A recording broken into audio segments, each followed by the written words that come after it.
প্রিয় দর্শক সবাইকে স্বাগত জানাচ্ছি এটা ইয়াং নাইট লাভ বক্সে। এই বৃষ্টিমুখর মাঝরাত এবং সাধারণত আমরা খুব বেশি গভীর আলোচনা এত রাতে করি না, এবং আজকে যেহেতু বর্ষামুখর এবং আমরা গানের মানুষই নিয়ে এসেছি আড্ডা দেওয়ার জন্য। তার আগে বলে রাখি যে গানের শোনার মাধ্যম বা দেখার মাধ্যম আমাদের আদি পুরুষরা যেমন কলের গানে শুনতেন, তারপরে ক্যাসেট আমরা পেয়েছি, সিডি পেয়েছি। এখন আসলে কোনো শিল্পী তার গান রিলিজ করেন তার নিজস্ব ইউটিউব চ্যানেলে বা কোনো কোম্পানি ইউটিউব চ্যানেলে। এই যে নতুন মাধ্যমে এসছে এবং যার সাথে আমরা সম্পৃক্ত হয়ে থাকতে হয় প্রযুক্তির কল্যাণে, সেই প্রযুক্তির সময় আসলে সেই শিল্পীর উত্থান বলবো, সেই শিল্পীর ভালো লাগা, সেই শিল্পীর গান থেকে পরিচয়, গান থেকে তারকা খ্যাতি। সম্প্রতি তার একটি গান 1 কোটি ভিউয়ার্স ছাড়িয়েছে। তো সেটাও আসলে বিষয় না, এবং এই সংখ্যা গণনাটা কতটা মূল্যায়ন হয় সেই বিষয় নিয়ে আলাপ করব। আমি আর বেশি ভূমিকায় যাব না, শিল্পীর নামে আসি। তিনি আমাদের জনপ্রিয় কণ্ঠশিল্পী ধ্রুব গুহ। কেমন আছেন? হ্যাঁ, ভালো আছি। আপনি ভালো আছেন তো? ভালো। এবং এই আড্ডাটা আসলে আমি বলবো যে খুবই ফর্মালি ক্যাজুয়ালি আমরা আড্ডা দিই ধ্রুবদা, এবং অনেক কিছু আজকে জানবো। তার আগে একটু, যেহেতু নতুন একটা ভিডিও রিলিজ করলেন আপনার নিজস্ব ইউটিউব চ্যানেলে, সেটা একটু দেখে তারপরে আমরা আড্ডা আসি। হ্যাঁ, শিওর। প্রিয় দর্শক, আদরে রাখিও বন্ধু, এটি একটি নতুন ভিডিও ধ্রুব গুহর, সেটি আমরা দেখে তারপরে আমরা তার সাথে সেই গল্পগুলো রিকল করব। আপনারা শুনছেন রেডিও ক্লাসিক 101.9 এফএম। রেডিও ক্লাসিকের প্রতিদিনকার আয়োজন লাইভ মিউজিকে আজকেও থাকছে আপনার জন্য দারুণ চমক। দারুণ জনপ্রিয়, যার দুটি মিউজিক ভিডিও যে পাখি ঘর মোছে না এবং শুধু তোমার জন্য দেশে বিদেশে প্রিয় যতন আদরে রাখি ওরে বন্ধু করিও যতন। বলতে হয় যে চমৎকার একটা ভিডিও, এবং এটা আসলে দৃশ্যায়ন গানের কথার সাথে মিল রেখে আমি একটু ধ্রুবদাসের কাছে জানতে চাই। কিছুদিন আগে আপনার একটা ইন্টারভিউ পড়লাম, সেক্ষেত্রে এই যে গানের মিউজিক ভিডিও যারা তৈরি করেন বা মিউজিক ভিডিও নির্ভর বা মিউজিক ভিডিও দিয়ে যারা প্রকাশ করতে চান, তাদের ক্ষেত্রে একটা কমন ফর্মুলা দেখা যায় যে গানের কথা একটু চটুল থাকে, এবং অথবা মডেল বা মডেলের অ্যাপ্রোচটা একটু এক্সপোজ, একটু সেটা না ভালগার না, বাট এক্সপোজ করতে চায় যে কিছু একটা কোনোভাবে হিট বাড়ানোর। সেই ক্যাটাগরির কোনো ক্যাটাগরিতে আপনার গান পড়ে না। তো এটা আসলে আপনার যেমন গ্রামের পটভূমি বা ফোক বেসড গান, এটা কি আপনার নিজস্ব চয়েস না মানে আপনার গলার সাথে যায় বলে? না, আসলে যেটা যেটা ভালো লাগা থেকেই আসলে গান গাওয়া, গানের মধ্যে থাকা। আর যখন আমি গান গাই, লিরিক্সটা দেখি, টিউনটা শুনি, তো নিজের সাথে যায় এবং ভালো লাগে। আচ্ছা আচ্ছা। হ্যাঁ, বাংলাদেশ আমার দেশ, বাংলা আমার ভাষা, মিশে যাওয়ার একটা ব্যাপার থাকে। যেখানে আমি মিশে যেতে পারি ওদিক দিয়েই যাই। আচ্ছা, একটা কথা একটু জানতে ইচ্ছা করছে, যারা দর্শকরা আপনাকে চেনেন আপনার গানের মাধ্যমে, এই গানের মাধ্যমে আসাটা অনেক পরে, আপনার নিজস্ব ক্যারিয়ার, নিজস্ব বিজনেস, নিজস্ব অন্যান্য পেশাগত ব্যস্ততা। কখন মনে হলো যে না, আমার গান থেকে বা গানের সাথে থেকে নিজস্ব ফেম ক্যারি করাটা কিন্তু একটা তাড়না জায়গায়, একটা লোভ জায়গায়, একটা আকাঙ্ক্ষা জায়গায়, এই আকাঙ্ক্ষার কখন শুরু হলো? এটা ওই গান যখন আসলো, শ্রোতাদের যে একটা সাড়া আমি পেলাম, হ্যাঁ, যে অভূতপূর্ব সাড়া যে আমি পেলাম, সত্যিকার অর্থ বলতে কি যে মানে আপনি কমার্শিয়ালি আসবেন, আপনার বিজনেস আছে, আপনার চাকরি আছে, আপনার খুব আমি বলবো যে খুব টেনশন ফ্রি একটা লাইফ আছে। সো যারা অন্যান্য স্ট্রাগলার শিল্পী, তারা বলেন যে না, আসলে পাশাপাশি কিছু করা দরকার, পাশাপাশি করে আমি একটা নতুন অবস্থায় আসবো, সেই টেনশন নেই আপনার। কিন্তু সেই টেনশনের বাইরে আপনার কখন মনে হলো যে আমি ফেমটা আমার ক্যারি করতে হবে, আমার গানটাকে আমার রাখতে হবে? এই যে ভালো লাগাটা যখন আসলো, যখন আমি শ্রোতাদের অকুণ্ঠ সমর্থন পাইলাম, যখন আমার গান বাংলার আনাচে কানাচে ছড়িয়ে পড়লো, তখন তো আমার আর কিছু পিছনে ফিরে যাওয়ার কোনো সুযোগ নাই। এই ভালোবাসা, এই ভালো লাগা, অর্থাৎ প্রথমটা আসলে ব্যাপারটা শৌখিনতার একটা পর্যায়ে ছিল, পরবর্তী দেখলেন এটা কন্টিনিউ করা যায়। রাইট। আচ্ছা আচ্ছা, একটা বিষয় একটু জানতে চাইবো যে এই আপনার গানের ধারা বা প্রচলিত সময়ে বা এখন চলতি সময়ে যারা তথাকথিত হিট রয়েছেন, কম্পোজার রয়েছেন, গীতিকার রয়েছেন, সুরকার রয়েছেন, তাদেরকেও আসলে খুব বেশি আপনি টানেননি। আমি যদি আপনার গানগুলো একটু বিবেচনা করি বা একটু পর্যালোচনা করি, এটা কেন, বা এটার কোনো বিশেষ কোনো কারণ আছে কিনা? না, ওই যে আপনি বললেন যে আমি কিন্তু আমি গানটা কারণ নাম মেনশন করছি না। না, ওকে, ঠিক আছে। আমি বলছি কি যে যেহেতু আমার গান গাওয়াটা আমার পেশা না, এবং সেই আগে থেকেই আমি গানের জগতে আসি নাই। আচ্ছা। তা আমি একটা কর্পোরেট পারসন, আপনি নিজে বললেন, সেখানে আমার জন্য কতটুকু সময় এখানে বরাদ্দ থাকে এটাও দেখার বিষয়, চিন্তার বিষয়। তো সেই যতটুকু সময় পাই অতটুকু সময়ে আমি কতটুকু জায়গা বিচরণ করতে পারি এটাও দেখার বিষয়। হ্যাঁ, আমি কোথায় কোথায় যাইতে পারি, সেই দিক থেকে আমি আমার গানের যাত্রা কিন্তু বেশি দিন না। সেটা খুব ব্যস্ত কম্পোজারের কাছে যে আমি হেনস্থা বা এত সময় নিয়ে কাজ করা, অতটুকু সময় সময় নেই। হ্যাঁ, আমার কাছে যে আসছে না, বিভিন্ন জায়গা থেকে আমার কাছে নক আসছে, অনেকেই বলছে সেটা তো ফেম হবার পরে ধ্রুবগোর কাছে আসছে এখন। Right, exactly. তবে সেটা আমি সম্পূর্ণ শ্রদ্ধা চিত্তেই তাদেরকে বলছি, নিশ্চয়ই আমি সময় সুযোগ পেলে আমি সেটা যাব, করব, এতে কোনো সন্দেহ নাই। আচ্ছা। আর আরেকটা বিষয় হচ্ছে যে আহমেদ ইমতিয়াজ বুলবুল অত্যন্ত গুণী বরেণ্য একজন সঙ্গীত পরিচালক, তার সাথে কাজ করার আইডিয়াটা এবং এই গল্পটা যদি আজকে দর্শকের সাথে হ্যাঁ, আমার একটা আমার একটা ছিল, মানে আমার একটা আশা ছিল যে হ্যাঁ, ওনার একটা গান, ওনার লেখা সুরে আমি একটা গান করব। তো যখন ওনার কাছে অ্যাপ্রোচটা করা হলো, মানে এটা আগের একটা ফ্যাসিনেশন ছিল তার, আমার ছিল, সবারই যেটা ছিল। তো যখন অ্যাপ্রোচটা ওনার কাছে গেল, একটা মিডিয়া হয়ে গেল, সত্যি বলতে কি যে তখন উনি বলল ঠিক আছে, ধ্রুবকে আসতে বলো।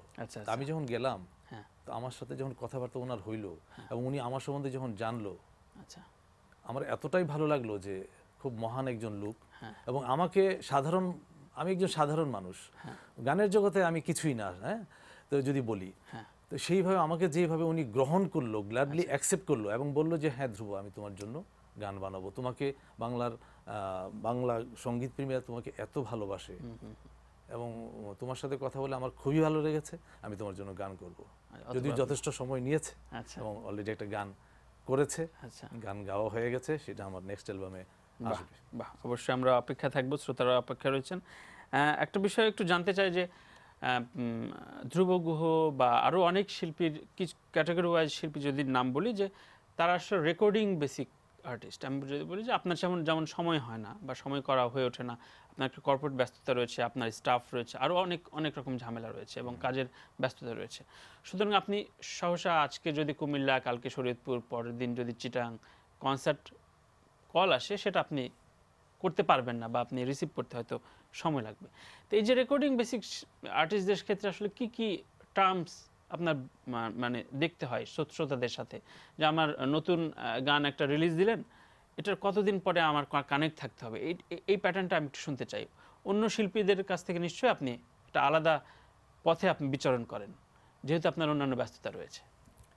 না, কানেক্ট বলতে আপনি যেটা বললেন কি রেকর্ডিং বেসড, হ্যাঁ, মানে একজন শ্রোতা যেমন যে কোনো একজন অন্যান্য শিল্পী, অন্যান্য ক্যাটাগরি যারা বিভিন্ন মাধ্যমে ছড়িয়ে ছিটে কাজ করে, এমনও শিল্পী রয়েছেন যারা লাভ বক্সে এসছেন যে প্রতি সপ্তাহে 7 দিনে হয়তো 10টা শহর ঘুরে কনসার্ট করেছে। সেটা ধ্রুব গুহ যদি অবশ্যই ডিমান্ডার রয়েছে, কিন্তু আপনি পারবেন না, সেটা করতে পারবেন না। তো আপনার গানের ক্যারিয়ার প্যাটার্নটা কি? ওই যে ভালো লাগাটা জন্মে গেছে। দেখেন, একটা গান যখন পৌঁছায়, যেমন দেখবেন প্রসঙ্গক্রমে আমার বলতে হয়, আমার যে 3টা মিউজিক ভিডিও, আগে 2টা মিউজিক ভিডিও ছিল, সেখানে আমি একজন শিল্পী হিসেবে সেখানে আত্মপ্রকাশ করি নাই। কেন করি নাই? কেন করি নাই? কারণ ছিল যে আমি এই সঙ্গীতাঙ্গনে নতুন একজন ব্যক্তি, তা আমি ওই লিপসিং করে ভিডিওতে আমি একজন সিঙ্গার আত্মপ্রকাশ করব, ওইটা আমার উদ্দেশ্য ছিল না। হ্যাঁ, আমার উদ্দেশ্য ছিল যে যারা শ্রোতা, যারা গান শুনে তারা যদি গানটা শুনে ওনাদের ভালো লাগে, তাইলে ওনারা স্বইচ্ছায় চেয়ে নেবে, জেনে নিবে, কৌতূহল ভরে জেনে নিবে যে এই গানের শিল্পীটা কে। এবং এই 2টা গানের ব্যাপারে ভিডিওটা কিন্তু সেভাবে ছিল।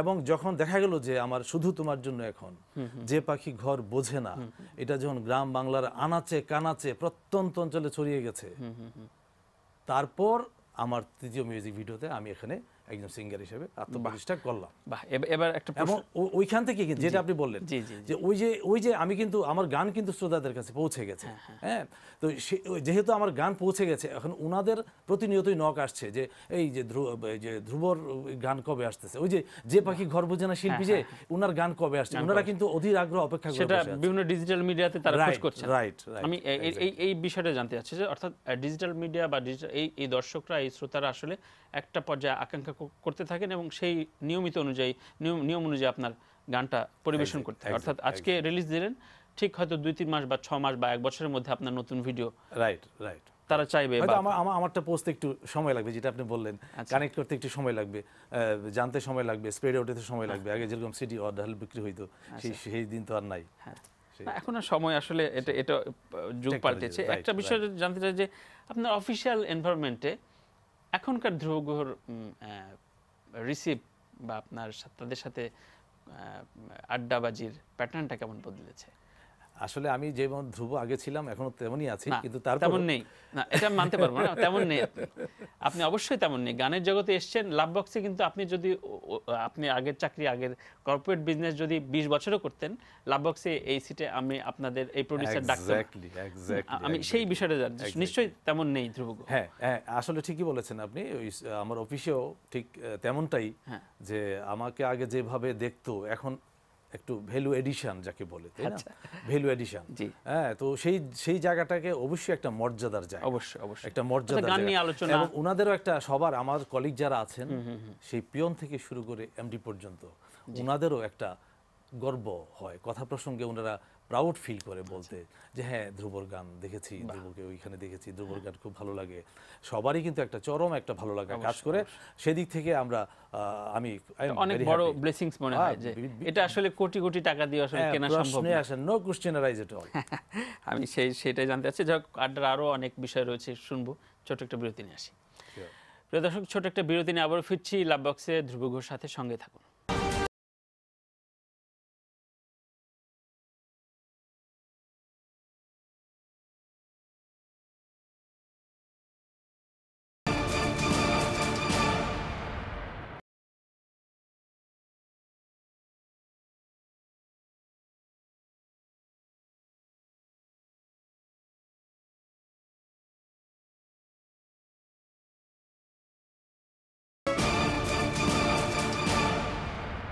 দর্শক, স্বাগত আরো একবার ইয়াং নাইট লাভ বক্সে। আমি তানভীর তারেক রয়েছি এবং আমার সাথে রয়েছেন দেশের অগণিত শ্রোতাদের যিনি আদরে রাখতে চান, রাখার জন্য গান করেন, ধ্রুব গুহ।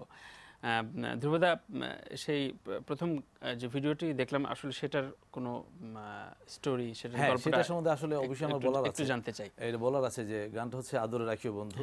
আমাকে প্রথমেই বলতে হয়, নামটা নিতে হয়, যে গানটি লিখেছেন এবং সুর করেছেন প্রিন্স রুবেল, এবং এটার সঙ্গীত আয়োজন করেছেন তরিক আল ইসলাম তরিক ভাই। আচ্ছা, তো এই আদর রাখিও বন্ধু গানটার আরেকটা বলা হচ্ছে যে এটার যে মিউজিক ভিডিও করেছেন সিনিয়র প্রোডাকশনের শুভব্রত। আচ্ছা, একটা বিষয় হচ্ছে সব গান তো আসলে মিউজিক ভিডিওর জন্য অ্যাপ্রোপ্রিয়েট হয় না, তো অনেকগুলো গান থেকে এই গানটা বেছে নেওয়া বা এই সিলেকশনটা সব মিলে, এটা হচ্ছে একটা ফোক গান। হ্যাঁ, তো আমার শ্রোতাদের একটা চাওয়া ছিল আগে যে আমি যেন একটা ফোক গান দিই। আমার কাছে ক্রমাগত নক আসছিল এখানে আর কি, যার জন্য আসলে এই গানটাকে বেছে নেওয়া হয়েছে। আর গানটি ব্যক্তিগতভাবে আমার খুব ভালো লেগেছে। হ্যাঁ, তো সেই দিক থেকে আমার ভালো লাগে এবং শ্রোতাদের চাওয়া, দুইটারই কম্বিনেশনে কিন্তু এই গানটা নিয়ে আসা। অবশ্যই। এবং আমাদের সাথে ফোনে রয়েছেন শুভব্রত, যার নাম আপনি বললেন। আচ্ছা, তার একটু কথা শুনে আসি। হ্যালো, লাভ বক্স থেকে তানভীর বলছি। হ্যাঁ, তানভীর ভাই, আসসালামু আলাইকুম, কেমন আছেন? হ্যাঁ, ভালো আছি। এবং আপনার নির্মাণে ভিডিওটা দেখলাম, এবং সুব্রত, আপনার সাথে আসলে ফর্মালি কোনো কিছু বলার নেই। একটা বিষয় হচ্ছে যে ধ্রুব ঘোষের সাথে আপনার কাজ দীর্ঘদিনের, বেশ কয়েকটি কাজ হয়েছে। তো এই যে আলাদা প্যাটার্ন চেঞ্জ করা, এবং যেহেতু আমাদের আড্ডায় নিশ্চয় আপনি দেখেছেন যে বলেছি যে তার যেহেতু বিভিন্ন কনসার্ট ট্যুরের ব্যাপারটা নেই, এবং আসলে বিভিন্ন চেঞ্জ আনতে হয় ভিডিওতে, ভিডিও একটা ভাইটাল বিষয় এই ধরনের আর্টিস্টের ক্ষেত্রে। আপনার ক্ষেত্রে এই যে বারবার চেঞ্জ করা, এই ভিডিও থেকে পরে ভিডিও, কি গবেষণায় আদরে রাখিও বন্ধু একটু প্যাটার্নটা চেঞ্জ করলেন, বা এটার একটু ব্যাকগ্রাউন্ড স্টোরিটা যদি বলতেন। আসলে একজন মেকারের জন্য নতুন নতুন চ্যালেঞ্জ নেওয়াটাই আসলে একটা মেকারের জন্য অনেক বড় একটা বিষয় আসলে আর কি। হ্যাঁ, এবং ধ্রুবদা টেকনিক্যালি একটা কাজ করে, আমাদেরকে খুব ভালোভাবে চ্যালেঞ্জ গুলো ছুড়ে দেয় আর কি। হ্যাঁ, আচ্ছা যে নেক্সট কি হবে বেস্ট, নেক্সট কি হবে বেস্ট, এই ধরনের কিছু আর কি। এবং মজার বিষয় হচ্ছে যে ধ্রুবদা অলওয়েজ একটা জিনিস করে আর কি, যে তার গানটাকে যেন আমরা কখনো নষ্ট না করি। কারণ উনি কিন্তু একজন একদমই গানের মানুষ, গানকে পছন্দ করেন খুব ভালোভাবে। গানকে বাঁচিয়ে রাখার যদি কোনো একটা ওয়ে বলি, সেটা হচ্ছে এখন বর্তমানে মিউজিক ভিডিও। হ্যাঁ, ওনার প্রথম কথাই কিন্তু এটা থাকে সবসময় যে শুভব্রত, আমার কিন্তু গানটাকে বাঁচাতে হবে, গানটা মেইন আমার ফোকাস। তো গানটাকে কত সুন্দর করে এটাকে ভিজুয়ালাইজেশন করে মানুষের সামনে পৌঁছানো যায়, সেটার দায়িত্ব হচ্ছে আপনার। হ্যাঁ, এখন তো ভিডিওর অনেক থিম নকল টকলের বিষয় রয়েছে। তো সুব্রতর ক্ষেত্রে যদিও এ ধরনের অভিযোগ নেই, তো ওভারঅলি এ ধরনের আলোচনায় কোনো ধরনের মানে প্যাটার্নের কথা আলাপ হয় নাকি, যে ওই রকম করবো কিনা, এরকম করবো কিনা? না না না না, এই ধরনের আসলে আমি পার্সোনালি করতে পছন্দ করি না। এই কারণে, কারণ হচ্ছে গান অ্যাজ ইটসেলফ যখন আমি চয়েস করি বা চিন্তা ভাবনা করি, তখন কিন্তু আসলে মিউজিক ভিডিও কিন্তু আমি বানাই, কিন্তু হচ্ছে আমার সঙ্গে কিন্তু একটা টিম কাজ করে। হ্যাঁ, আমার পেছনে প্রায় 15 থেকে 20 জন একটা টিম কাজ করে, ক্রিয়েটিভ আইডিয়া থেকে শুরু করে শুটিং থেকে শুরু করে সবকিছু। তো যখন আমি একটা টিম নিয়ে মুভ করি, টিমের কিন্তু দায়িত্ব থাকে অনেক কিছু আর কি। হ্যাঁ, তো একজন রিয়েল মেকারের কাজটাই কিন্তু এটা, যে কত সুন্দর করে একটা গানটাকে উপস্থাপন করা যায় আর কি আসলে। হ্যাঁ, তো সেখানে নকল বা অ্যাডাপ্টেশনের কোনো প্রশ্নই ওঠে না আসলে। আচ্ছা, যাই হোক সুব্রত, আপনাকে অসংখ্য ধন্যবাদ।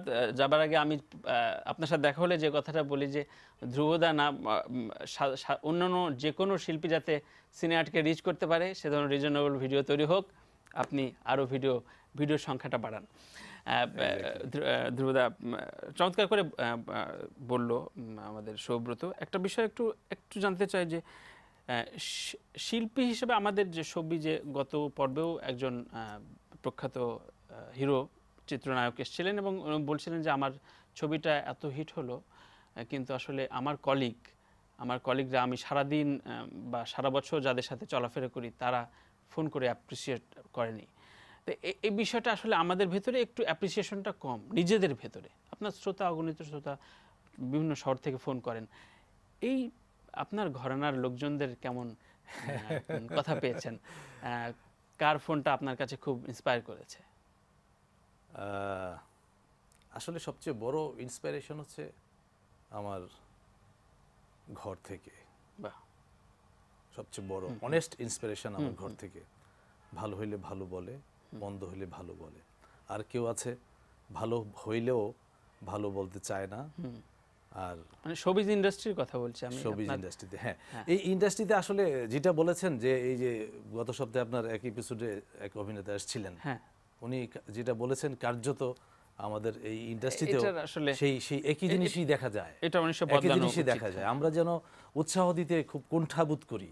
হ্যাঁ, আমরা একজন ভালোকে একটু ভালো বলতে মনে হয় যে আমার একটু লাগে, কেন আমি ভালো বলবো, সে 2 দিনে এসছে, কি হয়েছে, এই কেন বলবো। আবার আসলে বলতেই হয়, যখন একটা গান, যখন 2টা গান, তৃতীয় গানটাও যখন পাবলিকের ভালো লাগে, তখন না বলার কোনো সুযোগ থাকে না, আজ না হোক কাল বলতেই হবে। সেটা আপনি অর্জন করে নেন, অর্জন করে নিতে হয়। আসলে এই একলা চলরে আসলে নীতিতেই শিল্পী সমাজটা চলছে বা চলতে হয়। একটা বিষয় একটু জানতে চাই, যে আপনার গায়ক ধ্রুব গুহ যখন গান রিলিজ করলো, এরপরে কোনো পুরনো বন্ধু বা পুরনো বান্ধবী কোনো রিকল হয়েছে কিনা? যেহেতু অনেক খুব স্মৃতিকাতর গানগুলো এবং খুব চমৎকার গল্পে তৈরি গানগুলো থাকে না, যে একটু অকপটে আজকে না হয় মাঝরাতে বললেন। না, সেটা বলতে কোনো দ্বিধা নেই তো আমার। কে ফোন করেছিল? দ্বিধা নেই, যে সবচেয়ে বড় কথা কি, যে বাল্য বন্ধুরাই আসলে। হ্যাঁ, বাল্য বন্ধুরাই। বান্ধবী বলাটা রিস্কি না, রিস্কি হইলো কি, যে ছোটবেলায় তো আসলে সেই বান্ধবীর কোনো বিষয়টা তখন আসলে ওইভাবে ওই জেন্ডার দিয়ে হয় না। হ্যাঁ, একেবারে ছোটবেলায়। না, আমার দাদাদের গল্পেও তো প্রেম ছিল। হ্যাঁ, ঠিক আছে, থাকতেই পারে। তো সে তেমনটা আসলে জীবনের অনেকটা কাল পেরিয়ে এসেছি, তো এখন হয়তো বিষয়টা অত বলতে নেই, অত হয়তো আসবে নাও আসতে পারে। আচ্ছা, যাই হোক, আমরা সেই পুরনো বন্ধু হিসেবে, বান্ধবী হিসেবে শুনি, যে খুব পুরনো মানুষ রিকল হয়েছে, যে অনেকদিন কথা হয় না, কিন্তু গানটা। হ্যাঁ, অনেক এরকম অনেক আছে আমার, যে সারপ্রাইজড হয়ে গেছে আমার বন্ধু বান্ধব অনেকে আমার এই অবস্থাটা দেখে, জেনে শুনে বুঝে, যে এই গান ধ্রুবর গান, ওর ধ্রুবর গান আমরা শুনছি, যেটা সে চিন্তাও করতে পারেনি। সুতরাং সেদিক থেকে একটা চরম ভালো লাগে, অন্য একটা মানুষকে পেল, অন্য একটা মানুষ এরকম। সেক্ষেত্রে ধ্রুবদা, আপনার খুব প্রিয় মানুষ, সবসময় সব কাজে শেয়ার করেন, এই মানুষটিকে খুব পরামর্শ নেন, তার কোনো ক্রিটিক খুব ভালোভাবে রিসিভ করেন, এই মানুষটিকে স্পেশাল? এই তো আমার ওই যে সেই চলে যেতে হয় আমার ফ্যামিলিতেই, আচ্ছা আমার ওয়াইফ। আচ্ছা, তো সেক্ষেত্রে আপনার এই 3টা ক্যাটাগরিতে যদি বলে কোন গানটি খুব খুব ভালোভাবে বা খুব অ্যাপ্রিসিয়েট করেছে বা একটু বলেছে না এই জায়গায় এই বলেন না, আজকে একটু তার গল্পটা একটু শুনি। না, ওই যে আমি কিন্তু রিসার্চ করি এবং রিসার্চ করে বাসায় সবকিছুই শেয়ার করি। আচ্ছা। এবং কাছের মানুষ, শুধু এটা কাছের বেশ কয়েকজন মানুষ আছে কাছের, তাদের সাথে আমরা শেয়ার করি, আমি শেয়ার করি এবং সেই মানে নেগেটিভ থাকলেও সেটা বলে, পজিটিভ থাকলেও বলে। হ্যাঁ, সুতরাং বলে যে হ্যাঁ এটা এই না এইভাবে তোমার গাইলে ভালো হইতো, এটা এই হইলে ভালো হইতো, এরকম আলোচনা থাকেই। তো সেদিক থেকে আমি পজিটিভ, মানে ওইগুলি খুব পজিটিভভাবে নেই এইগুলি। তো সুতরাং ভালো মন্দ মিলিয়েই তো হয়। অবশ্যই। হ্যাঁ, সে যেমন যে সমালোচনা করছে সে আপনার ভালোর জন্যই করছে। নিশ্চয়ই, আনডাউটেডলি। এবং যেই হোক না কেন, ঘরের সমালোচনা হোক, বাইরের সমালোচনা হোক, আমি এইগুলি খুব গ্ল্যাডলি অ্যাকসেপ্ট করি। আমি অ্যাকসেপ্ট করি, যেটা আমার পজিটিভ সেটা আমি নিচ্ছি, যেটা আমি মনে করি না, যেটা অমূলক সেটা আমি ড্রপ করে দিই। বাহ, একটা বিষয় একটু জানতে চাইবো যে আপনি এইবারের গানটি আপনার নিজস্ব ইউটিউব চ্যানেল থেকে রিলিজ করলেন কোনো ধরনের তথাকথিত লেবেল কোম্পানির বাদ দিয়ে, এটার কারণটা কি? হ্যাঁ, এটা ধ্রুব মিউজিক স্টেশন, হ্যাঁ, আপনার নিজস্ব একটা কোম্পানি, লেবেল কোম্পানি, নতুনই বলা চলে একেবারে, কোনো রকম ঢাকঢোল না পিটে আসলে দুইটা গান রিলিজ দেওয়া হলো। আচ্ছা। হ্যাঁ, একটা গান ছিল পূজা উপলক্ষে, দুর্গা পূজা উপলক্ষে একটা গান ছিল ন্যান্সির কণ্ঠে, পুজো এলো, ওটা দিয়েই শুরু করা হলো। দেন আমার এই আদর রাখিও বন্ধু, আচ্ছা, এটা দিয়ে। এটার নিজস্ব একটা কারণ রয়েছে, যে কারণ হচ্ছে কি যে দেখেন, এটা ভালো লাগা থেকে গান করি। এবং আমি দেখেছি যে অনেকেই আছে যে যেমন আমার যখন অ্যালবামটা আসলো, আমি যখন বিভিন্ন লেভেল কোম্পানিতে গেলাম প্রথমত, হ্যাঁ, খুব একটা যে আমাকে যে গ্ল্যাডলি অ্যাকসেপ্ট করেছে বা এই করেছে সেই করেছে তা না, কিন্তু অনেকটা চড়াই উতরাই পার হয়ে অনেক কিছুর ইসের মাধ্যমে কিন্তু একটা অডিও অ্যালবাম বের হয়েছে, আমি দেখেছি। এবং এখন যারা নতুন গান করে, হ্যাঁ, এখন যারা গান করে, আর যুগটা যেহেতু চেঞ্জ হয়ে গেছে এখন, হ্যাঁ, এই আইটির যুগ চলে আসছে, ডিজিটালের যুগ চলে আসছে, সেখানে সার্ভাইভ করাটা খুব টাফ। নতুন যারা শিল্পী আছে এদেরকে অনেক প্রতিবন্ধকতার মধ্য দিয়ে কিন্তু সার্ভাইভ করতে হচ্ছে। তাদের গানগুলি বাজারে সেইভাবে নিয়ে আসতে হয়তো পাচ্ছে না। তো চরম ভালো লাগা থেকে আসলে এই ধ্রুব মিউজিক স্টেশনটা তৈরি করা, এই উদ্দেশ্যে যদি কিছু তাদের পাশে দাঁড়ানো যায়, শুধু ধ্রুব গুহর গানের জন্য প্রশ্নই আসে না। আচ্ছা, অবশ্যই। এবং নতুনরা অনেক বড় একটা প্ল্যাটফর্ম পেলো, সেটা একটা বড় স্বীকৃতির জায়গা। একটা বিষয় একটু জানতে চাই যে ধ্রুব গুহ বা এই আপনি যারা একেবারে আপনাদের মতো যারা গানকে ভালোবেসে, অন্যান্য আপনি নিশ্চয়ই এই সময়টা আপনার নিজস্ব বিজনেসে দিলে টাকার অঙ্কে অনেক বেশি লাভবান হতে পারতেন, সেটা খুব আনডাউটলি বলা যায়। তো যেহেতু গানকে ভালোবাসছেন এবং এই কাজে করছেন, কিন্তু প্রায় সময় দেখা যায় যদি পুরনো খতিয়ান দেখি যে তারা বেশি দূর কন্টিনিউ করেন না, একটা পর্যায়ে থেমে আবার মানে ব্যাক টু দ্য প্যাভিলিয়ন চলে যান বা এটা বেশি কন্টিনিউ করেন। আমরা একটা কমিটমেন্ট নিতে চাই লাভ বক্স থেকে যে ধ্রুবগু আসলে কতদিন বা কিভাবে তার ক্যারিয়ার প্ল্যান ভিশনটা কতদূর রাখবে। এটা আমি খুব স্পেসিফিকভাবে বলছি যে আপনারা যারা খুব শৌখিনভাবে এসে গানকে ভালোবেসে অনেকে করেন, কিন্তু 1-2 বছর 5 বছর পরে আর তাকে খুঁজে পাওয়া যায় না মিডিয়াতে। আসলে আপনি এমন একটা জিনিস জানতে চাই, এমন একটা বিষয় জানতে চাইলেন, জি, একটা চরম ভালো লাগার বিষয়, এবং এমন একটা সুযোগ আমি পেয়েছি আপনার মাধ্যমে এবং এটিএন নিউজের মাধ্যমে আমার যারা শ্রোতা আছে ওনাদেরকে বলার জন্য এবং বাংলা সঙ্গীত প্রেমীদের জন্য যে যতদিন বাঁচব গানের সাথেই থাকব, গান গেয়ে যাব যতদিন শ্রোতারা চাইবে, ভালো লাগবে এবং আমি গাইতে পারবো। জি, আর যখন আর গাইতে পারবো না তখন গান শুনবো এবং গানের সাথেই থাকবো। এবং আমার মিউজিক লেভেলটা নিয়ে আপনি থাকবেন একদম গানের সাথে, গানকে আপনি ছাড়বেন না, গানকে আমি ছাড়বো না। আচ্ছা, সেটা কারণ গান আমাকে একটা নতুন একটা মানে জন্ম দিয়েছে, একটা নতুন মানুষকে। এটা আমার কাছে মনে হয় কি যে ভূস্বর্গ, আমার এখানেই আমি মানে স্বর্গ পেয়ে গেছি, ভূস্বর্গ পেয়ে গেছি, আমার আর কোনো কিছু চাওয়ার নেই, পাওয়ার নেই। চমৎকার। আমরা আজকে শোটা শেষ করবো একটু গুনগুনিয়ে 2 লাইন আপনার গান একটু হয়ে যাক, তারপরে আমি বিদায় নিই। আমি করছি একটা আপনি ভেবে রাখুন, আমি জাস্ট দর্শকদের কাছ থেকে বিদায় নিয়ে আসি। প্রিয় দর্শক, আজকের এই যখন আলাপ করছি তখন আসলে পত্রপত্রিকা, অনলাইন মিডিয়া, টিভি মিডিয়া বা এটি নিউজের বিভিন্ন সংবাদে যে ধরনের খুব মন খারাপের সংবাদ তৈরি হচ্ছে বা দেখানো হচ্ছে, সেগুলোর বাংলাদেশ কিন্তু আমরা নই। আমরা একটা অসাম্প্রদায়িক বাংলাদেশ এবং খুব সম্প্রীতির ভেতর দিয়ে ভালোবাসা নিয়েই বাঁচতে চাই, কারণ ভালোবাসাটাই আসলে একসাথে যুদ্ধবদ্ধ হয়ে বাঁচতে শেখায়। সেই প্রত্যাশা রেখে সবার প্রতি ভালো মানুষ হয়ে বাঁচি, সেই প্রত্যাশা রাখছি। আজকে আমরা শেষ করব ধ্রুবগৌর গানে। হ্যাঁ, তার আগে আপনাকে ধন্যবাদ এবং এটিএন নিউজকে ধন্যবাদ আমাকে আমন্ত্রণ জানানোর জন্য। আর আপনি একটা যে কথাটা বলেছেন, ছোটোবেলা থেকে যে একটা অসাম্প্রদায়িক মনোভাব নিয়ে আমরা বড় হয়েছি, সবার কাছে আমার উদাত্ত আহ্বান এবং আমার আশা যে আমরা যেন একটা সৌহার্দ্যপূর্ণ পরিবেশে আমরা এই দেশটাকে একটা সুন্দর একটা অবশ্যই, মানে আপনি গান করেন, আপনি লিরিসিস্ট, হয়তো মুসলিম, মুসলমান, বিভিন্ন ধর্মের মানুষের, তখন তো ধর্মের লেবাসে তো আসলে কাজ করা হয়, যেন আমরা চলতে পারি। সেটাই। হ্যাঁ, সেটাই। তো আমরা কোন গানটা যেটা শোনাচ্ছি সেটা হচ্ছে আমার যেটা আমার অ্যালবাম বেরোবে, জি, নতুন অ্যালবামে থাকছে আনরিলিজ সং। গানটি লিখেছেন এবং সুর করেছেন আহমেদ রিজভী। আচ্ছা আচ্ছা। তোমার ইচ্ছে হলে যাও হারিয়ে দূরে। আচ্ছা। তোমার ইচ্ছে হলে যাও হারিয়ে দূরে, আবার ইচ্ছে হলে আমার কাছে আসো তুমি ফিরে। তোমার ভালোবাসা যতই পোড়া কামায়, আমি ভালোবেসে যাব শুধু তোমায়। তোমার ভালোবাসা যতই পোড়া কামায়, আমি ভালোবেসে যাব শুধু তোমার।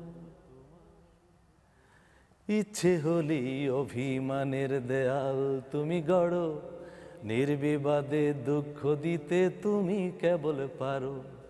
আমার মায়ায় আমার ছায়ায় তোমায় বেঁধে রাখি, তুমি আমার অবুঝ মনের সোনার ময়না পাখি। তোমার ভালোবাসা যতই পোড়া কামায়, আমি ভালোবেসে যাব শুধু তোমায়। তোমার ভালোবাসা যতই পোড়া কামায়, আমি ভালোবেসে যাব শুধু তোমায়।